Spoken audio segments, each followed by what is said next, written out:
Hi, this is Islam 101, the second class on Islam. Today we're going to be discussing the world into which Muhammad was born. Pre-Islamic Arabia is known to Muslims as the Jahiliyah.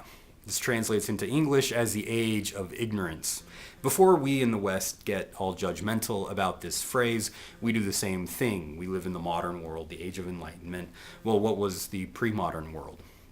What happened before the Age of Enlightenment? Well, it was the Dark Ages, people living in the dark. This is judgmental too. So we have this language to describe what happened before our time. The right question to ask is, what were these pre-Islamic Arabians ignorant about? And the answer that Muslims give is they were ignorant about God, about who God is.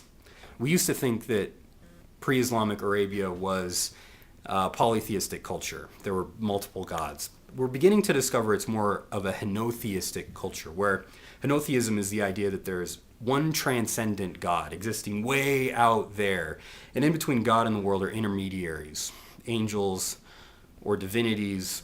We can pray to them, and they might send our prayers off to the high transcendent God, but that God really doesn't care about what's going on in the world. So what ends up happening is people believe in fate, capital F. So if there are bad things going on in your life, if you're poor, if you're an orphan, if you're a widow, this is because of fate. And this is just how the world is.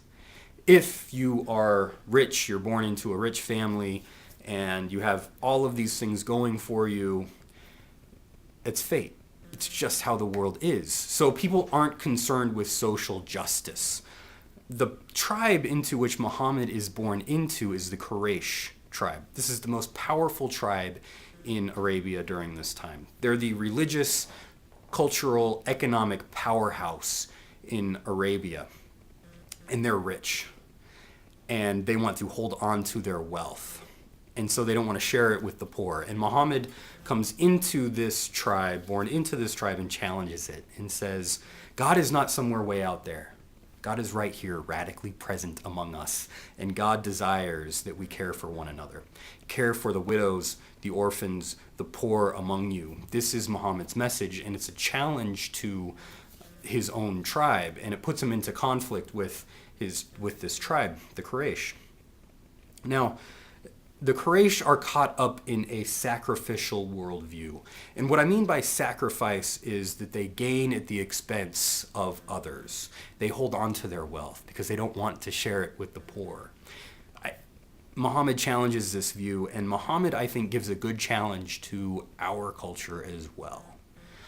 God desires that we share our abundance with one another. We care for one another. I think Muhammad's critique of pre-Islamic Arabia is a good critique for our culture too, because we tend to sacrifice one another to gain at the expense of others. And Muhammad is trying to transform the idea of sacrifice so that we don't gain at the expense of others, but we give to one another, a positive form of sacrifice. So we're going to be discussing how this plays out in Muhammad's culture, what happens to Muhammad and what happens to the Quraysh, and how they come into conflict over this message. So I hope you'll join me next time. Thanks. Bye.